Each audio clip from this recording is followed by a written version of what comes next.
America's the greatest country in the world. Welcome to Hold the Line. I am not Buck Sexton, filling in for him today. Mike Slater here in San Diego. Buck and I have worked together forever. I'm honored to be here filling in for him today. Today we're going to talk about vaccine mandates. The Los Alamos National Laboratory, some employees there are suing to stop the vaccine mandates. And we need to encourage everyone who is fighting back against these vaccine mandates. This group's not getting enough attention. We'll give them the attention they deserve coming up in the next segment. We're also going to talk about China's hypersonic missiles, which I feel like is a thing that people should be a little more concerned about. That got like 8 seconds of news coverage. And we'll also talk about the White House yesterday unveiling their new national gender strategy. Thank goodness. Thank goodness we have one now. So we got all that coming up on the show today. I'm grateful you're here. But first, I want to celebrate a win. Can we celebrate a win here? Perhaps few and far between these wins are right now. Although we got a big pro-life win coming up in the Supreme Court in the next few months. I can't wait for that one. But let's celebrate these wins when we have them, right? So here's a quick catch-up. National School Board Association, right? I'm sure you know all about this story, but let's just bring everyone up to speed. A couple weeks ago, they came out with a 9-page letter to the president saying that there's been this horrific increase in violence at school board meetings. It's out of control. It's unbelievable. And you know what it is? It's domestic terrorism. And these people, these parents, need to be investigated via the Patriot Act. Here are some of the quotes from their letter to the president, just so you know I'm not making this up.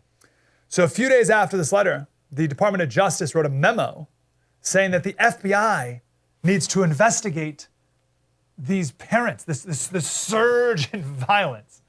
So now parents who speak up at school board meetings, if they have an angry tone, are considered direct domestic terrorists. Now on my show, we went in great detail through the footnotes of that original National School Board letter. The only arrest that they included, right? This like their footnotes, their examples of the violence that goes on in school board meetings. The only arrest that they highlighted was a man in Loudoun County, Virginia, who got arrested for trespassing. Now, come to find out that dad, right there, his 9th grade daughter was raped by a boy wearing a skirt in the girls' bathroom. And the school was doing nothing about it. And then the boy sexually abused another girl in the school a few weeks later. And I think it was the superintendent was at that school board meeting right there and said in front of everyone there, including the father, said in front of the father that there's never been a case of a trans person assaulting a girl in a bathroom or a locker room. And the dad still contained himself until the school board adjourned early. They didn't get through all the public comments, and people were, angry about that. And during that period, a woman who was standing behind him said to the dad, "I don't believe your daughter." He called her a B. Police grabbed his arm, and that's what you just saw. He pulled away, and they dropped him on the ground. And they charged him with trespassing because at that time, the school board meeting had ended. That was the charge. That was the one arrest. But now you know the context. Now that context, of course, was not included in the National School Board letter. But that was the one arrest in the entire United States of America. That was the one arrest that the National School Board Association could point to in their letter to the president and the Department of Justice about the unsettling rise of violence. That's the background. And we went through the entire footnotes. Just lie after lie. The original letter said that school board members are resigning in fear for their lives. And they linked to a school board in a small town outside Nashville. And if you read the article, the school board member said he resigned because he wanted to spend more time with his family.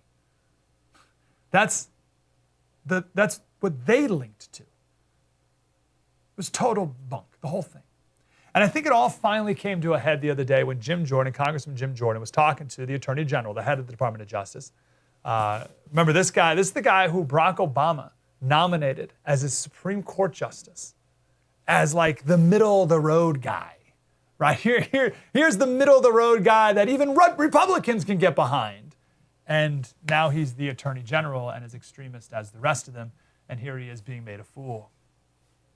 First sentence of your memo, very first sentence, you said, in recent months, there's been a disturbing spike in harassment, intimidation, threats of violence. Yes. When did you first review the data showing this so-called disturbing uptick? So I read the letter, and we have been seeing over time threats. Whoa. I didn't ask you. So you read the letter. That's your source? So let me be clear. This is not a prosecution or an investigation. Is there some study, some effort, some investigation someone did that said there's been a disturbing uptick, or you just take the words of the National School Board Association? Well, the National School Board Association, which represents thousands of school boards and school board members, says that there are these kind of threats. When we read in the newspapers reports of threats of violence, when that is in the context of threats of violence. The source for this, for the very first line in your memo. Time of the gentleman has expired. Was the School Board Association letter. Expired, Mr. Deutsch. Isn't that amazing? What's your data? What's the research? What's your evidence? The letter. That's it. That's all you do at the Department of Justice. You just quoted their letter and you sent a memo to the FBI telling, certainly harassing parents preemptively. Don't get out of line or the FBI is going to come at you. That's all they need is a letter. Amazing. Okay, so what's the good news? Now we're all caught up here, right? The National School Board Association has followed up this whole controversy with this, a new letter. I'll just quote 2 sentences. On behalf of the National School Board Association, we regret and apologize for the letter. They go on later. There was no justification for some of the language used in that letter, and it's a pretty good apology. They don't really, they don't say, we apologize, but still there's a. No, it's just like a simple, we apologize. We'll see how they proceed moving forward. Now, why did they? Well, 20 state chapters of the National School Board Association spoke up against the national organization. Today, just today, Ohio officially left the National School Board Association. So they're losing membership over it, as they should. So they had to come out and apologize. That's a fantastic win, and I don't want to brush over that. That is a proper pushback and proper force applied, and they came back and apologized, as they should. Now, what lessons have we learned here? This is from the great Jesse Kelly. The point is to keep pushing back. He wrote this afterwards. He says, this works on the American communist, because I got a little secret about the American communist. The American communist is soft. He's soft because he's never faced real opposition from the pathetic, spineless, principled American right. The American right is so soft, they'll actually scold themselves if one of their own pushes back too hard against the communists. Communists in other nations, they had to fight tooth and nail to gain power. From Russia to China to Cuba, the communist was a fighter. Those communists were hard as nails because they came up facing things like the White Army or Chiang Kai-shek, things that hit back and hard. Not the American communist. He spent his entire life luxuriating in a country where he never faces real pain or consequences for his actions. He's been able to pillage and destroy at will, and this easy life has made him weak. Therefore, we conservatives can achieve huge victories for our cause if we just change our loser mentality and fight these people. Whatever they love, attack it. Whatever they hate, feed it to them. This must be the new way, the new right. Here's to many more wins against these American communists. They're soft. Push back hard. You'll win. Got an example of that coming up next. Los Alamos National Laboratory employees suing against vaccine mandates, pushing back. I love it. We'll talk to him next. Mike Slater filling in for Buck Sexton on Hold the Line. Spread the word. I want to talk to you about protecting yourself from online criminals. Look, the biggest threat you got out there in the cyber realm is not some thief stealing your credit card. The massive risk that you face is that that thief takes over ownership of your home. It's called home title theft. The FBI calls it one of the fastest growing crimes out there. Cybercriminals simply hack into vulnerable government, bank, or mortgage company servers where copies of your home title is in fact stored. The thief then forges your signature stating you sold your home to him. Then he borrows on your home and leaves you in debt. You won't know until collection notices show up. Protect your most valuable asset. Go to HomeTitleLock.com and register your address to see if you're already a victim. Use promo code RADIO for 30 free days of protection. Again, that's HomeTitleLock.com, promo code RADIO. Hey, Slater Crusaders. Mike Slater filling in for Buck Sexton here on Hold the Line. Thanks for being here. On my show, we've talked a lot about these group of people who are holding the line, standing up against vaccine mandates en masse. Now, there's obviously many nurses and doctors who are willing to lose their jobs over, but it wasn't enough to make a dent, unfortunately. I hate that. I wish it was more. But we have a significant number of police officers, firefighters, and service members who are refusing the vaccine to a point where it can't be ignored. Last Friday, half of the Los Angeles Fire Department got fired. Half. Where I live in San Diego, we're set to, on December 1st, lose a third of our police force. You can't lose a third of your police force. But there's something interesting. You got police, fire, and military. What is it about people in these three professions that have led them to stand up against these vaccines in greater percentage than other professions? And you're thinking there, well, what about Southwest Airlines? Yeah, well, who are the pilots at Southwest Airlines? They're like almost all service members. They're all veterans. So I put them in the military category as well. Whatever it is about them, we need to encourage that in everyone else as well. There's actually another group of people who are standing up in mass as well. They're employees at Los Alamos National Laboratory and Oak Ridge National Laboratories, standing up against the vaccine mandates. It's such a shame too, because you have, and it's true in these other groups as well, a tight-knit community in these labs being ripped apart over this vaccine issue. And this, in our laboratories, will have national security implications as well. There's lawsuits on behalf of the people who don't want the vaccine working their way through the courts, and it's super encouraging to see, but we need a lot more of it. Not just in those three professions, police, fire, and military, but everywhere else as well. I want to take a couple minutes here and give what I think is the best explanation of why we've had so much mass hysteria. What are we, 21 months into it now? Why? What was existing in our country that led to hysteria being possible to the amount that we've seen it now, which is remarkable? There's something called mass formation. This is an analysis from a psychology professor at a university in Belgium. He said there's 4 conditions that need to be met in order for mass formation to occur. 4 conditions. The first, you need a lot of people lacking social bonds and social connectiveness with others.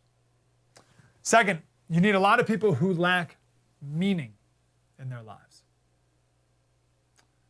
Third, you need a lot of people who have a free-floating anxiety. Free-floating meaning it's not connected to a specific thing, right? So, if for example, if you saw a snake, I saw a rattlesnake the other day outside our house. If you saw a snake and you had anxiety, you would know what caused you the anxiety, right? I have anxiety, it's the snake. Remove the snake, remove the anxiety, right? But free-floating is just like this general state of anxiety nonstop, all the time, constantly, and you can't make sense of it, and you don't even know what it's from. And the 4th condition you need is a free-floating aggression. Very similar. You don't even know what it's really about. You're just angry. It's just this general discontent, right? Think post-Trump, or really not post-Trump, the entire 4 years of the Trump presidency. You had over half this country just constantly angry all the time. That didn't go away. So those are the 4 conditions that need to be met. The no meaning is an interesting one, right? Because if you have meaning in your life, if you have meaning, purpose, and direction, then nothing will stop you. Nothing will stop you. And you just like things that come your way, you just like brush off. They just bounce off and they don't even matter.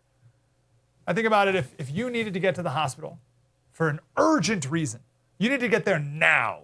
Nothing's gonna stop you. The speed limit's not gonna stop you. Red lights don't. What are you gonna your wife's about to give birth and you're in the car. What are you gonna stop at the red light and no right on red? Sorry, honey. No, like, no, you go, because you're on a mission. You got to get it done, and nothing's going to stop you pedal to the metal. Same thing with well, let me tell you this. My wife and I, we just watched this movie. I've been thinking about it a lot recently. It's called The Professor and the Madman. It's with Mel Gibson and Sean Penn. It was really good. We liked it a lot. It's about the creation of the Oxford Dictionary. An impossible task, right? How are you going to catalog and define every word in the English language? Anyway, there's a family in the movie that was dirt poor. And there were like 6 kids, and they were all super well behaved. like crazy well behaved. And you're like, well, how can these kids be so well behaved? They're so poor. No, it's because they're poor. What does that have to do with it? Because they have no time or energy for nonsense. They had no time for nonsense. They were too busy trying to earn money so that they could buy the scantest amount of food. They had no time for nonsense. We instead, on the other hand, we are a people with a ton of time for nonsense. we are all about the nonsense. It's because we have no meaning. We have no meaning in our lives. We don't have any real connection with people. It's all online now, which is not real. So check for that too. You also have people who are angry, right? Coming out of the Trump presidency, Black Lives Matter, there's just this latent anger just simmering inside of people. And then anxiety. We have anxiety for no reason, just this general hyper state of alertness and anxiety at all time, exacerbated by social media, cable news, and just like the world's always coming to an end, right? We did a segment on my radio show the other day. 39% of Gen Z don't want to have kids because they're so concerned about a climate change apocalypse. Okay, that's anxiety right there. It's crazy. So those are the 4 conditions, and I would argue we absolutely have those 4 things. Now, why are those the conditions for COVID hysteria? Because the COVID narrative is perfect for this. It's perfect. Why? Well, here come the experts, right? Here come the experts marching in, Fauci and the others. And they come in and they say, hey, everyone, this is the thing that's causing you anxiety. It's COVID, right? You have this like general anxiety. Well, let's focus it onto this thing right here. It's COVID that's giving you anxiety. So now people have their anxiety directly focused on a single thing. So all the general anxiety that the mass of the American people had, and you can just look at the amount of like meds that people take in this country to put a metric on that. Just like general anxiety was all targeted directly at one thing. But it's not only that, because then after that, the experts could now say, hey, everyone, this is your new meaning in life. Don't get COVID. This is your purpose, your mission, and your ministry is don't get COVID. Take these steps to make sure you never get COVID. This is your anxiety, and this is your purpose for living now. So perfect. Now I got something to be anxious about specifically, and now I have a meaning. Here are the steps I'm going to take to protect myself. And we're going to sprinkle in a little dose of narcissism as well. And here are the things I'm going to do to protect others. So anxiety, check. Meaning, check. What about social connection? Oh, perfect. We're all in this together, don't you know? Do your part. I'm doing my part. You need to do your part. Remember what show was on Netflix right when the first lockdown started? Do you remember? Tiger King. And there was like this fake like communality with it. Like we were all watching it together at the same time. So connection, we're all in this together. And then the 4th thing is anger. Perfect. The COVID narrative is perfect because it gives everyone someone to be angry at. This group of the unvaccinated. Ugh, the truthers, the anti-vaxxers. They're the worst. The people not doing their part, not pulling their weight, the unclean, the others. And now I can target my anger. Noam Chomsky the other day, he said the right response to vaccine mandates is not to force people, but to insist that they be isolated from society.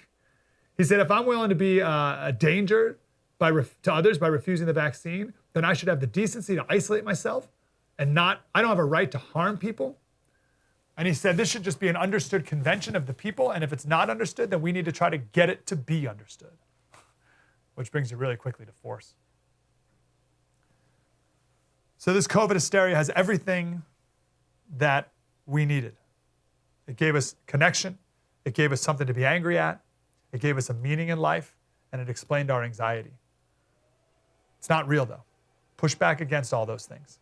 Hold the line. Mike Slater, spread the word. I want to tell you about my friends at My Digital Money. Crypto market's hot right now. Everybody wants to get involved, right? I mean, people that feel like this is the time. Bitcoin, Ethereum, a lot of tokens out there. How do you get started if you've never invested in crypto before? My Digital Money is your answer, friends. It's an easy-to-use self-trading crypto IRA platform. They will offer you trigger orders to help you secure opportunities, unbelievable security for your coins. It's great. It's so easy to use. So look, the crypto market's heating up. This could be a great time to get into this exciting technology-based investment. You deserve a team that has your back and will answer your phone call. That's what you have with mydigitalmoney.com. Go to mydigitalmoney.com, sign up today. Hey, Slater Crusaders. Mike Slater filling in for Buck Sexton here on Hold the Line. Thanks for being here. Let's talk about gender, shall we? Because of this from our vice president. She sent this out yesterday. President Biden and I released the first ever national gender strategy. This is our vision for the future of our nation. One that is bold in strategy and one that this moment calls for. Their gender equity plan. Okay, fine, I'll bite. Can we start with the fact that there are two genders? Not two strategies, two gender. Can we start there? Because we seem to have some confusion over that. It seems like a thing we should come to agreement on first before we proceed with any strategy. I imagine the boardroom meeting, all right, guys, we got a national gender strategy. All right, very first question. How many are there? 8, 12, 0. There's just no gender. All one, like 2. It's 2. Now, I got 2 points here I want to make in our remaining minutes. First, the waves of feminism. Have you heard of these? The waves, the different waves of feminism. My point here is that they're all the same. There's 3 waves that people talk about. The first wave of feminism was 1848, and it was about the woman's right to vote. Then you had the second wave in the 1960s, and that was about abortion and women working. And now we're in the third wave today, which is God knows what. Right? Like women are men, men are women. You could switch, you could flip. Bruce Jenner's the woman of the year. It's a whole mess, right? That's the third wave that we're in right now. Now, a lot of conservatives even will make the claim that the first wave of feminism was good and noble, and it got hijacked and turned into the second and third wave, which is crazy and all that. So people will criticize the third wave and the second wave, but they'll do it and be like, oh, but the first wave was good. I'm here to tell you the first wave was. Most people will criticize the third wave of feminism. A few will criticize the second. But only a brave few souls are here.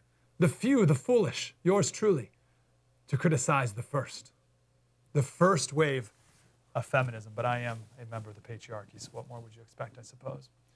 I want to rebuke the idea that the first wave, the second wave, and the third wave are fundamentally different at all. They're not. So let's go back to the first wave of feminism here. And I'll go to their source document, the Declaration of Sentiments. This is from the Seneca Falls Convention, written in 1848. It was written by Elizabeth Cady Stanton and Lucretia Mott. There's about 10 or so different principles that they outline in the Declaration of Sentiments. The second one was about the women's right to vote. That's the one that people know them for. But there were more. I want to highlight 5 of them here. All right? Number 1, this is what they wrote. The history of mankind is a history of repeated injuries and usurpations on the part of man towards woman, having in direct object the establishment of an absolute tyranny over her. So there's the patriarchy at work, the tyrannical patriarchy right from the jump. Number 2, in the covenant of marriage, she is compelled to promise obedience to her husband, he becoming, in all intents and purposes, her master. Wait a second, I thought the first wave of feminism was about voting.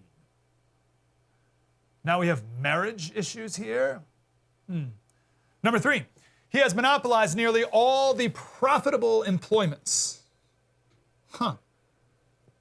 So now it's about women working. I thought that's what the second wave was about. Nope. That's what the first wave was about too. Number 4, he allows her in church, but a subordinate position, claiming apostolic authority for her exclusion from the ministry, So what they're doing there is they're attacking 1 Timothy 2, which talks about how the women should not be preachers or have leadership positions in the church. So this is the feminist movement taking an anti-Christian stance right from the jump, 1848. The strain of atheism and communism, which we'll get to in a second, is not a new addition to the feminist movement. It's right from the beginning. And if you go, we don't have time to do it today, but a history of Elizabeth Cady Stanton, and you can see why she is a heretic. I'll tell you this. She wrote something called the Woman's Bible, right? And she said that she wanted Jewish mythology, which is what she considered Christianity to be, Jewish mythology, to be on the same level as Persian mythology, Egyptian mythology, and Greek mythology. But so she wrote the Woman's Bible. Okay, she's a heretic. And you see it reflected in the Seneca Falls statement. Fifth one, he has created a false public sentiment by giving to the world a different code of morals for men and women. Okay, so here we are right from the jump, feminism talking about sexual immorality. That's what that's about. Those are the women of 1848. It's doing the exact same brand of feminism as Taylor Swift and Katy Perry's pop feminism of today, which is, why are men allowed to sleep around, but women aren't? Same thing. 1848. It's all one wave, is what I'm getting at. Second point I want to make here. Why does it matter? Why, Slater, attack feminism? Why are you so against feminism, Slater? It's because you hate women, isn't it? No. It's because feminism and communism are directly linked to each other. William Z. Foster. He was the head of the American Communist Party from 1945 to 1957. I just want to read a little bit from Mr. Foster here. He says, in freeing the woman, socialism liquidates the drudgery of housework. In the Soviet Union, the attack upon housework slavery is delivered from every possible angle. Great factory kitchens are being set up to prepare hot, well-balanced meals for home consumption by the millions. Communal kitchens in apartment houses are organized widespread. And to free women from the, keep in mind, this is the communist in America, to free women from the enslavement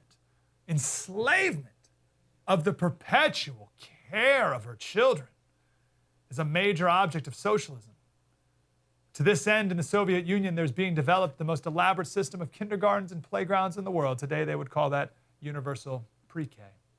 And then he went on to talk about sexual liberation of women. Now, this was before the second wave feminists in the 60s, but it sounds the exact same as Gloria Steinem and all the rest of them, doesn't it?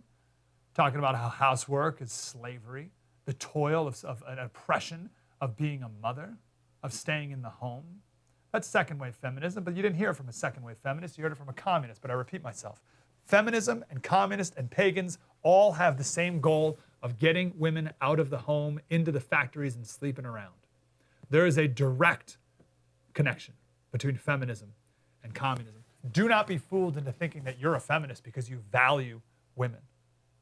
One of the most revolutionary aspects of the Bible is the shockingly high esteem that the Bible, God, and Jesus give to women. And there's plenty of examples. The biggest would be the resurrection. Without a resurrection, there is no Christianity, right? Women first saw Jesus, the resurrected Jesus, and they were the first to go spread the good news to others. That's a revolutionary concept. If you were making up a cult, you would never put that in there. You would never make that up, that women were the first to spread the most glorious news of the gospel. So the Bible is revolutionary in its aspect of holding up women to the highest of esteem. That's not feminism. Feminists and communists, they're partners in crime. So when the White House releases a national gender strategy, it's a nice mix of feminism and communism, which are the same thing. Now in the end, I'll end with this, I blame Christians for not proclaiming a national gender strategy of our own, for not proclaiming a culture that properly values women, for not proclaiming God's high calling for women clearly enough. And because of that, women have floundered, not sure who to be or how to act. And they've gotten their messaging from Hollywood and Instagram. And then men don't lead and become weak, and the whole thing implodes. And for the atheists, the communists, and the feminists, mission accomplished. Mike Slater, filling in for Buck Sexton on Hold the Line. Spread the word. Right now, let's take a moment to talk about one of our newest sponsors on Hold the Line, Fume. Fume is the #1 natural way to quit smoking and vaping. It's all about creating positive habits.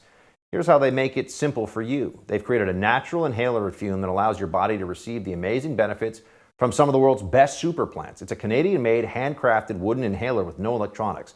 It makes quitting smoking easier. There's no smoke, no vape, no nicotine, and no harmful chemicals. Fume naturally helps with that pesky hand-to-mouth habit and reducing those nicotine and menthol cravings. And their flavors actually taste great.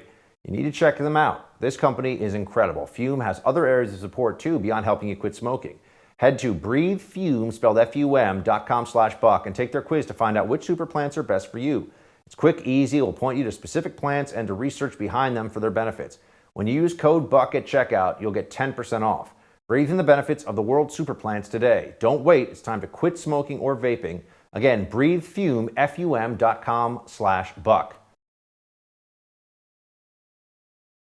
Hey, Slater Crusaders. I'm Mike Slater, filling in for the great Buck Sexton. Welcome back to Hold the Line. So like a week or so ago, we heard that China launched this hypersonic missile that we aren't capable of matching or defending against at all. And the first headlines I saw about it were, and our intelligence agencies are shocked. And I thought, what are you talking about? Brandon Weichert told us about this months ago. He wrote a book about it last September, Winning Space, How America Remains a Superpower. Brandon Weichert. Brandon, how are you, brother? I'm all right. How are you? Thanks for having me on. Of course, you were definitely not shocked that they were able to successfully test this hypersonic missile. We talked about it months ago. So tell us how fast these things are, how much better they are than what we are currently capable of matching or defending. So the key thing here is that China has a working prototype of this weapon.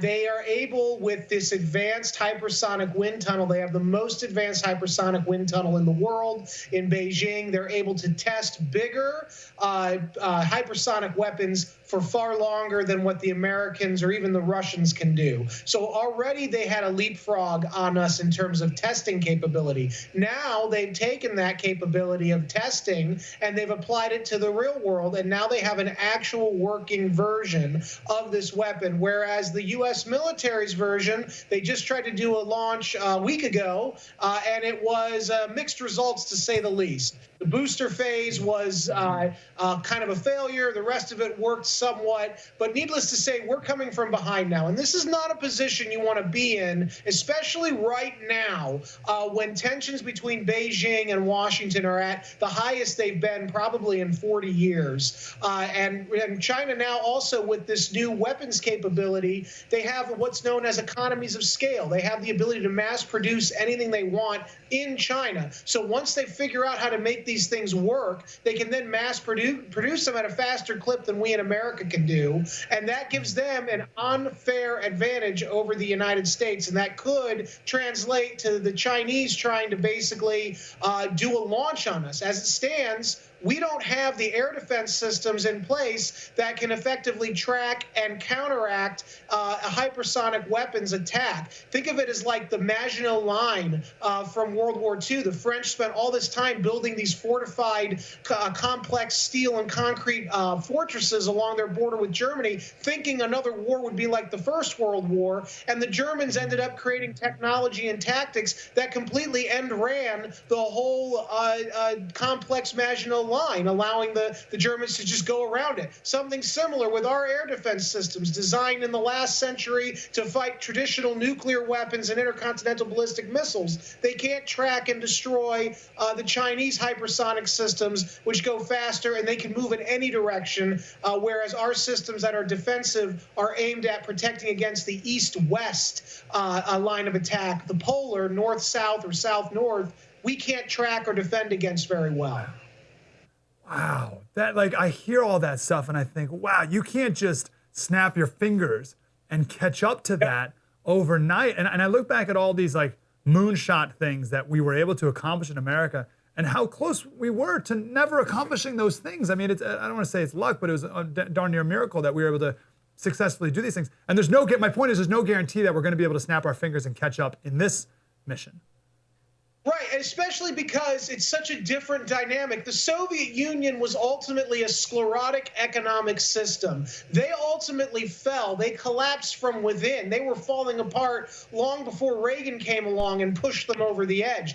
The problem right now is that China is a very dynamic economy integrated into the world system for the last 50 years, and they have a very high technology, high degree of innovation in their high-tech sector, and they're married those capabilities to an overarching geostrategic goal of taking down the United States and replacing it with their own power globally. And so this is a very dangerous position at a time when the United States does not appear to have its act together. It isn't just President Biden who's looking bad, but for the last several years we've looked bad, going back to, the Bill Clinton administration. We don't look like the dominant superpower anymore, and we're certainly not acting like it. Back in the days you were mentioning, we were able to take a lot of tax dollars, throw it at a problem, attract private investment and innovation that way, and then sort of have a massing of talent that would then leapfrog the Soviets with the moonshot, for instance, the Apollo program.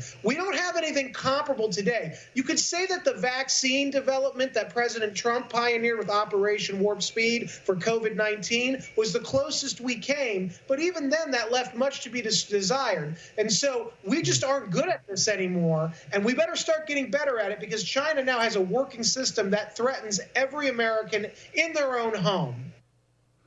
I was reading, I think it was in the Financial Times about this, and they said that if this hypersonic missile attacks an aircraft carrier, the captain of the ship would have seconds in order to notice it's coming. Seconds. Right. So correct me if I'm being overdramatic, but it seems like this almost makes our aircraft carriers, which is what made us so dominant around the world, almost a liability more than an asset. Talk me off that ledge. So you're not wrong. Aircraft carriers has been a big debate right now for the last 10 years. Are aircraft carriers obsolete? Well, China certainly developed the countermeasures needed to overcome our aircraft carrier advantages. So something that I've been arguing for since I worked in Capitol Hill for back in 2013 was, hey, let's start investing in submarine capabilities, building out that submersible fleet. Let's start investing in better cyber warfare capabilities. Let's start investing, as I talk about in my book, into greater space weapons capability, not just defense, but offensive as well. We're so far behind the ball on that, though, we're going to have to go to war with the Navy we have, which is a lot of aircraft carriers. And guess what? Like you say, those hypersonic weapons, as well as other weapons that China's developed, kind of makes those aircraft carriers more of a liability in battle than an advantage. And that's not something you want to have, because we don't have enough subs to actually counteract China's threat should they decide to attack Taiwan or do something against us. Yeah. All right, this is very concerning. Let me ask you this. We've got about 2 minutes. Give me one or two forces that have been at work over the decades that have led us to being so far behind technologically, and that you think could prevent us from the next, mass moonshot, like jumping ahead. What's at play here culturally, politically, et cetera, geopolitically, that makes us where we are right now?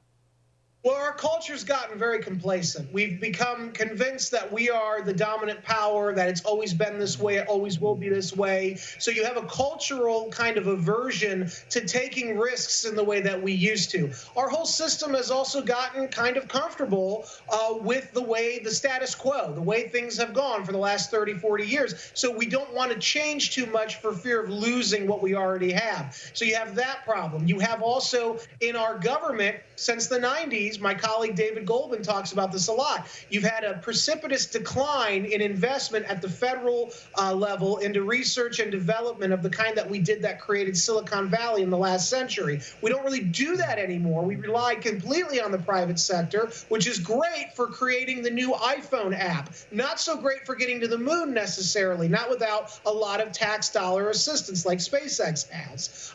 And then you also have a political problem where you have both parties really, they don't think about anything beyond the next 2 and 4 year election cycles. So you can't really do long range strategic planning. You can't figure out what's the next big system you need to kind of compete with a great power like China, who does think in these longer term time scales because they don't have a election system they have to worry about. So you have some of these cultural, and then you have some of these political factors, as well as economic constraints. We spend a lot of money, too much money now, so we want to try to pull that back. That prevents us from investing in new age technologies. So those three factors hold us back. I don't know how we break the cycle because we've become so ingrained in it. It's going to be very hard. It's going to take a big knock in the head, I think, to kind of wake us out of that complacency. Exactly what I was exactly going to say. I worry about what it will take because China testing their missiles not enough to wake us up. So they're going to have to be using that missile in order to wake us up and overcome these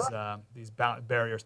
Brandon, hey, we got to run. Winning Space. Everyone go buy the book, Winning Space, How America Remains a Superpower. Thanks, brother. Thank you, sir. Mike Slater, filling in for Buck Sexton. Hold the line. I want to tell you about my friends at My Digital Money. Crypto market's hot right now. Everybody wants to get involved, right? I mean, people that feel like this is the time. Bitcoin, Ethereum, a lot of tokens out there. How do you get started if you've never invested in crypto before? My Digital Money is your answer, friends. It's an easy-to-use self-trading crypto IRA platform. They will offer you trigger orders to help you secure opportunities, unbelievable security for your coins. It's great. It's so easy to use. So look, the crypto market's heating up. This could be a great time to get into this exciting technology-based investment. You deserve a team that has your back and will answer your phone call. That's what you have with MyDigitalMoney.com. Go to MyDigitalMoney.com, sign up today. Hey everyone, thank you, Buck Sexton, again for letting me fill in today. We just got a couple of COVID quick hits that we weren't able to get to during the rest of the show. This is one of the top guys. He's the premier. He's like the governor of Victoria in Australia. Listen to this line at the end. You will have to be vaccinated because the virus doesn't much care what you're going shopping for. It just doesn't. And you will spread it. You will make the job of our nurses harder. And if you're choosing to not be vaccinated, well, that is the wrong choice to make. I hope, and we'll play our part in this, like a month before your 6 months is up, then you will get a message and your vaccination certificate, the thing that gets you the green tick, you'll be prompted to go and book a time to go and have your booster shot. There may be state clinics in that, or it might be all done through GPs and pharmacy. That hasn't been worked through yet. We're happy to play our part, though. So it'll be about the maintenance of your vaccination status. There it is. That's the line. It'll be about the maintenance of your vaccination status. I look forward to the day when the proudly vaccinated will once again be relegated to the ranks of the unvaccinated when they don't yet have their booster shot. Get ready for a booster every year and come back to the ranks of the unclean. Ridiculous. This is the executive editor of The Atlantic. She ran through a guide to mixing boosters. Mix it. So you get a couple shots of this, couple shots of that, little J&J, little Pfizer, little Moderna, boom, bada bing, bada boom. It's like, what are you kidding me? These people are drug addicts at this point. Absolute drug addicts. Someone wrote back to this tweet and they said, very useful information. I am Pfizer plus my own COVID antibodies, and I can't wait to get some Moderna in me too. Holy cow, are you serious, lady? Tim Young had a great line. He said, if I'd gotten 2 shots of something that was originally sold as being 95% effective at completely stopping a virus that had a 99% survival rate, then I needed to get a 3rd shot because the first 2 weren't good enough. I'd at the very least start to believe that I was lied to. Have you seen the Chappelle special yet? Very offensive to the T's, the alphabet people, as he calls them. Here's his latest.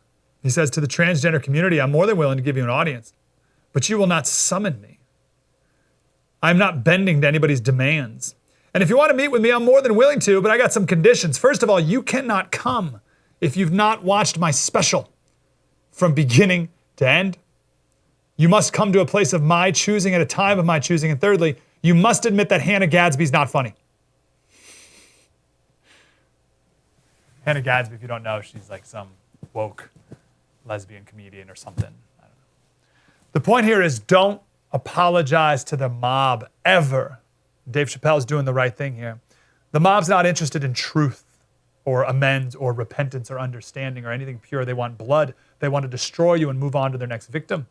And you're merely the next person to satisfy their bloodlust for the day. Don't ever give in to them. It is absolutely useless to apologize to people who don't believe in grace and forgiveness. So what do?